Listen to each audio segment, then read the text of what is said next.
Machinist is a job that primarily focuses on strong single-target attacks with some AoE and a variety of utility in CC. Now, while they may have a lot available in their kits, the overall rotation string is rather linear, making Machinist one of the easier jobs to learn and execute efficiently, which helps them to be one of the better jobs for those new to PvP. But there is still a bit of a learning curve, as there is with learning anything new. So here is a guide to help you get to know Machinist.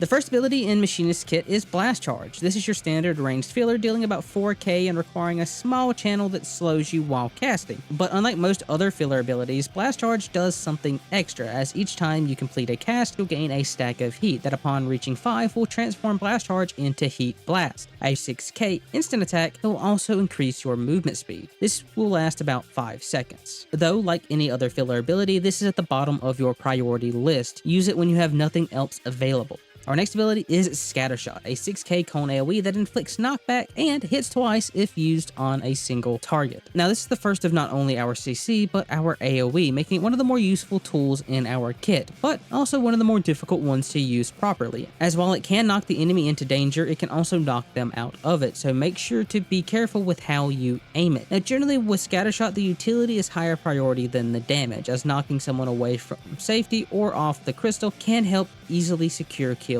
or games. But that isn't the only utility, as the fact that it hits the target twice when used on a single target is actually very important because of another one of our abilities. Speaking of which, Wildfire is a debuff that can be placed on an enemy that gains stacks for each attack you deal up to a max of 3. At the end of the duration or upon reaching max stacks, Wildfire will explode for 4k per stack and a small AoE around the target. You want to try and place your Wildfire before you start using any of your other abilities, so that you can easily get the max damage out of it.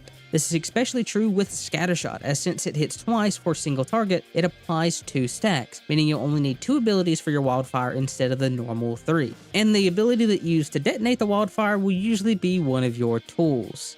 Which brings us to the tools, the bread and butter skills of Machinist, all of which share a single button and have to be used in order of drill, blaster, anchor, and chainsaw. Since they have to be used in order, the ability comes with 2 charges, meaning generally you're going to have access to 2 tools in the rotation at a time. Drill is the first in our rotation and is a 10k single target attack that goes through guard. It can also be further enhanced to increase its potency to 20k. Bioblaster is the next in the rotation and is a 4k cone AoE that inflicts a 4k dot that lasts for 12 seconds. This can be enhanced to increase not only the initial attack to 8k, but also adds a slow to the effect. Air Anchor is our third tool in the roulette and is an 8k single target attack that inflicts bind. This can be enhanced to raise its potency to 12k, along with changing the bind to a stun. And the last tool in our roulette is Chainsaw. This is an 8k line AoE that can be increased to 12k if the enemy is under 50%. This can be enhanced to increase the initial damage to 12k or 18k if the target is below 50%. The way you enhance your tools is actually our next ability, Analysis, which is a buff that will make your next tool have a bonus effect. Like your tools, this has 2 charges, meaning you'll usually have access to 2 of these buffs at any given time. Now, when it comes to which tools you should buff, it really depends on the situation, but a general rule is that Drill is top priority, followed by Air Anchor. Unless you have multiple targets, then Bioblaster is slightly better, and Chainsaw if the target is low or the enemy is grouped. Our last normal ability is Ether Mortar, which is a turret that can be placed that will pulse an AoE, doing both damage and inflicting a debuff to the enemy, causing them to take more damage. It also provides a shield to allies that stand in it. Now, the primary use for this will be for zone control. You want to place it in areas where the enemy and your allies are going to be spending a lot of time to get the most out of it.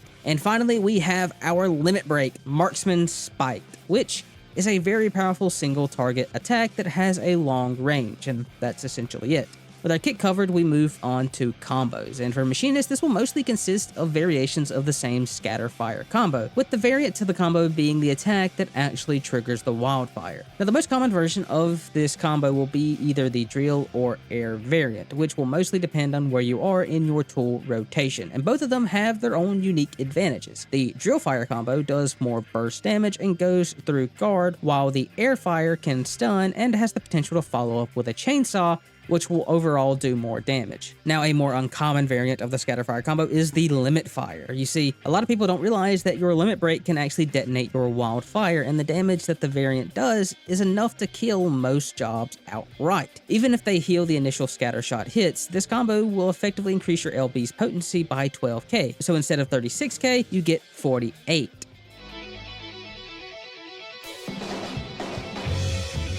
When it comes to playing Machinist effectively, there are a few things you need to master to succeed. The first of which is cooldown management, and while this is important for basically every job, it is especially important for Machinists, primarily because of their tools. Unlike other jobs that can throw out abilities and let them recharge, Machinist has to go through all their tools to access the ones that have already been used. Meaning if you waste your drill, you can't use it until you've attacked with the other 3. And because of this, you need to be smart with how you use each of your tools. You need to know when to hold them or when to drop them. You need to know which one to buff and which one to not.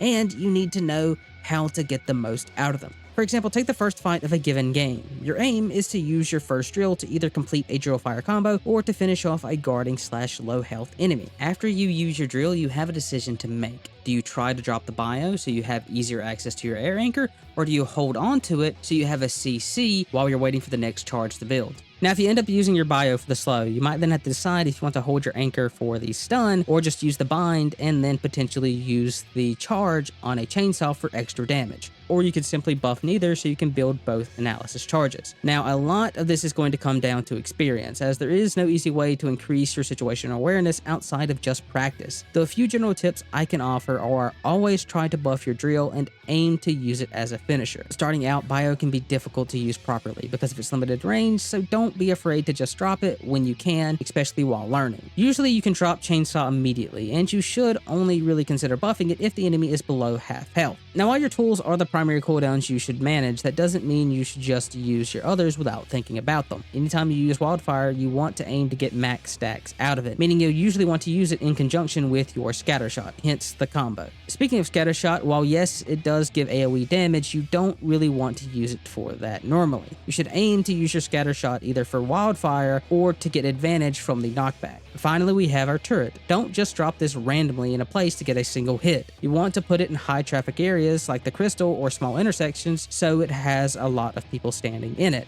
With proper placement, that turret can be both a powerful offensive and defensive tool.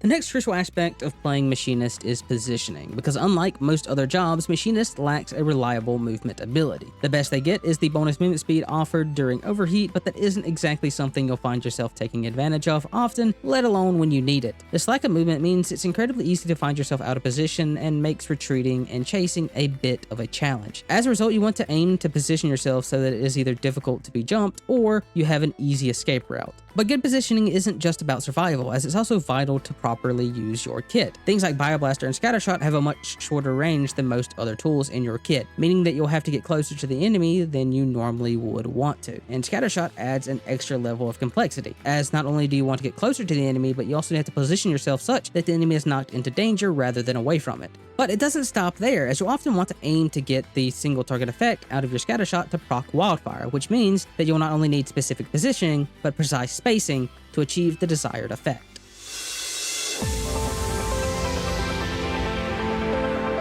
Because of their large arsenal of CC/utility along with their powerful single target damage, Machinist has two playstyles available to them. The first of which is the supportive disruptor that will primarily focus on using their kit to help control or secure kills on the enemy. This playstyle is particularly useful in team comps that lack CC or already have enough damage, and the general idea with this style is to stick near the crystal and provide support where necessary. Using abilities like Bioblaster or Air Anchor to disable the enemy, your turret to give zone control, and Scattershot to either disrupt or help peel. The other playstyle is the Bully, which focuses more on removing problematic or squishy enemies from the fight as fast as possible. However, unlike a flanker, you're not necessarily trying to get behind the enemy to take out their backliners, but rather aiming to stay at the edge of fights, looking for targets that can be LB, drilled, wildfire, etc. Now, while these are two different ways to play Machinist, it doesn't mean that they are the only ways to play Machinist. On the contrary, it is generally a good idea to switch between the two to best accomplish what your team needs. And this is really everything you need to know as a new Machinist. All that's left is to put it into practice. Now, if you find this guide useful, consider checking out one of my others, which you should see at the side. And if you made it this far, thanks for watching, and I'll see you next time.